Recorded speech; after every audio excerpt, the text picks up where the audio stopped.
Assalamualaikum warahmatullahi wabarakatuh. Anak-anak sekalian, selamat bertemu kembali bersama Pak Rohim. Bagaimana kabarnya kalian di rumah? Tetap sehat-sehat. Mudah-mudahan harapan dari Pak Rohim seperti itu. Tentu saja kalian sudah kangen, ingin ketemu dengan Bapak Ibu Guru yang ada di sekolah. Begitu juga Bapak Ibu Guru kepingin sekali berjumpa dengan kalian, kapan bisa bertemu dengan tatap muka. Namun karena situasi seperti ini, masa pandemi, pemerintah masih belum memperkenankan kita tatap muka, maka kita harus tetap belajar di rumah, belajar jarak jauh.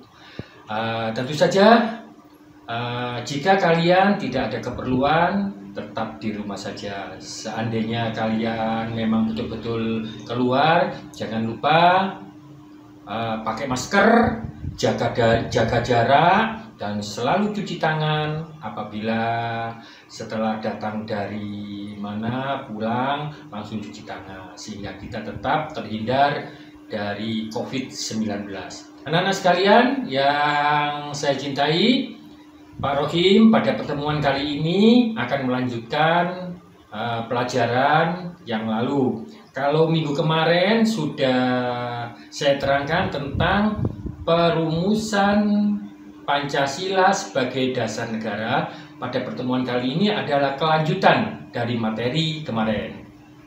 Saya ingatkan kembali untuk pertemuan kemarin tentang perumusan Pancasila sebagai dasar negara.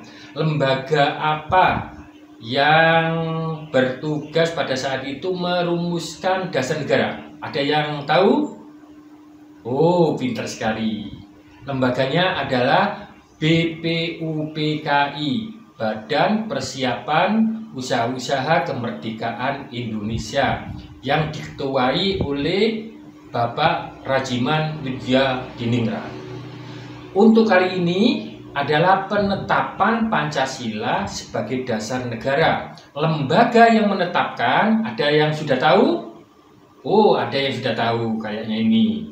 Namanya PPKI, Panitia Persiapan Kemerdekaan Indonesia. Ketuanya siapa? Insinyur Soekarno.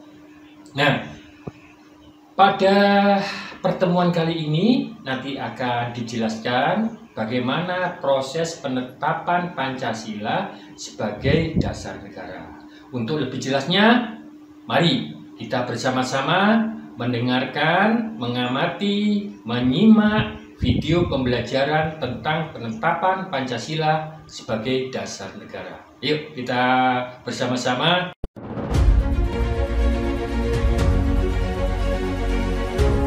Penetapan Pancasila sebagai dasar negara. Insinyur Soekarno dan Dr. Andes Muhammad Hatta bersama tokoh pejuang kemerdekaan akhirnya memproklamasikan kemerdekaan pada tanggal 17 Agustus 1945 pukul 10 pagi di Jalan Pegangsaan Timur nomor 56 Jakarta, yang sekarang menjadi Gedung Perintis Kemerdekaan di Jalan Proklamasi. Pengibaran bendera merah putih yang dijahit oleh Ibu Padmawati, istri Soekarno, dilakukan oleh Latif Hendradiningrat dan Suhud. Adapun lagu ciptaan Wage Rudolf Supratman, Indonesia Raya dinyanyikan bersama-sama secara serentak. Pada tanggal 18 Agustus 1945, tepatnya setelah proklamasi kemerdekaan, PPKI mengadakan sidangnya yang pertama. Pada sidang ini, Ketua PPKI menambah anggota PPKI 6 orang lagi sehingga semua anggota PPKI berjumlah 27 orang. Pada sidang Panitia Persiapan Kemerdekaan Indonesia, seorang ofisir Angkatan Laut Jepang, Ratulangi, minta kepada Muhammad Hatta supaya Piagam Jakarta dicoret dari pembukaan Undang-Undang Dasar 1945. Karena kalau tidak, kemungkinan golongan Kristen dan Katolik di Indonesia Timur akan berdiri di luar Republik. Maka Hatta dan beberapa tokoh Islam mengadakan pembahasan sendiri untuk mencari penyelesaian masalah kalimat dengan kewajiban menjalankan syariat Islam bagi pemeluk-pemeluknya.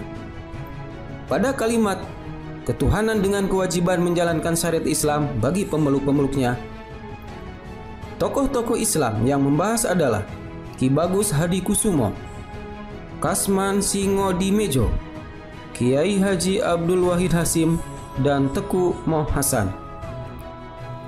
Dalam waktu yang tidak terlalu lama, dicapai kesepakatan untuk menghilangkan kalimat dengan kewajiban menjalankan syariat Islam bagi pemeluk-pemeluknya. Hal ini dilakukan untuk menjaga persatuan dan kesatuan bangsa Indonesia. Kita harus menghargai nilai juang para tokoh-tokoh yang sepakat menghilangkan kalimat dengan kewajiban menjalankan syariat Islam bagi pemeluk-pemeluknya. Para tokoh PPKI berjiwa besar dan memiliki rasa nasionalisme yang tinggi. Mereka juga mengutamakan kepentingan bangsa dan negara di atas kepentingan pribadi dan golongan. Adapun tujuan diadakannya pembahasan sendiri tidak pada forum sidang agar permasalahan cepat selesai. Dengan disetujuinya perubahan itu, maka segera saja sidang pertama PPKI saat itu dibuka. Jadi, alasan perubahan kalimat ketuhanan dengan kewajiban menjalankan syariat Islam bagi pemeluk-pemeluknya menjadi ketuhanan yang Maha Esa. Karena kata-kata butir pertama sebelum diubah ternyata kurang disetujui oleh sebagian komponen bangsa yang lain. Oleh karena itu, perubahan tersebut perlu dilakukan. Hal itu dimaksudkan untuk menjaga persatuan dan kesatuan Indonesia yang baru saja merdeka. Akhirnya, usulan Muhammad Hatta disepakati oleh semua anggota PPKI. Jadi sila pertama dasar negara berbunyi ketuhanan yang Maha Esa. Selain pembahasan perubahan sila pertama Pancasila, pada sidang PPKI juga dibahas perubahan bab 2 Undang-Undang Dasar Pasal 6 yang semula berbunyi Presiden ialah orang Indonesia yang beragama Islam, diubah menjadi Presiden ialah orang Indonesia asli. Semua usulan itu diterima peserta sidang. Hal itu menunjukkan mereka sangat memperhatikan persatuan dan kesatuan bangsa.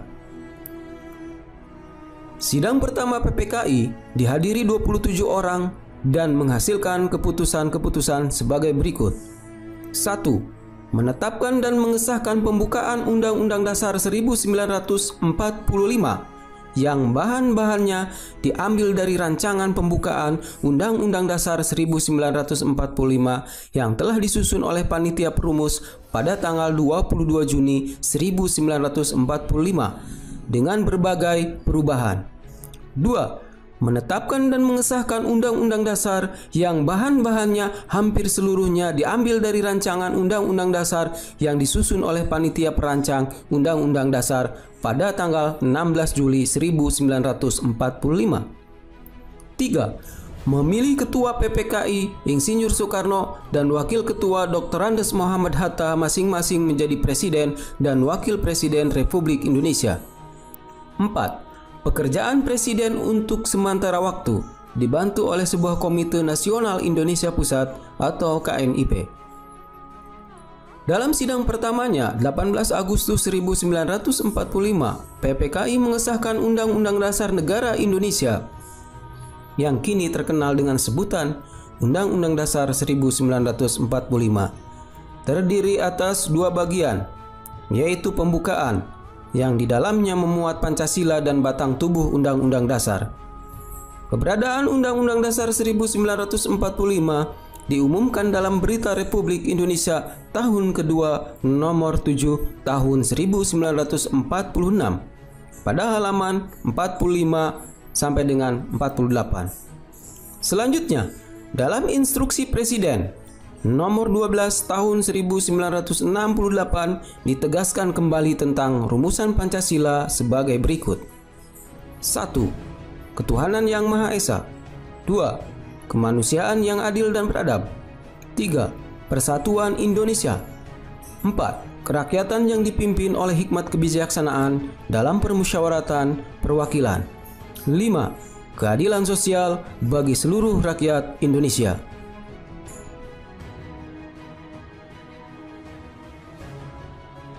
Demikianlah anak-anak penayangan video pembelajaran tentang penetapan Pancasila sebagai dasar negara. Mudah-mudahan kalian sudah paham, sudah mengerti. Namun untuk memperjelas kembali, mari kita berdiskusi tentang materi penetapan Pancasila sebagai dasar negara ini di WhatsApp Group. Ayo kita langsung ke WA Group.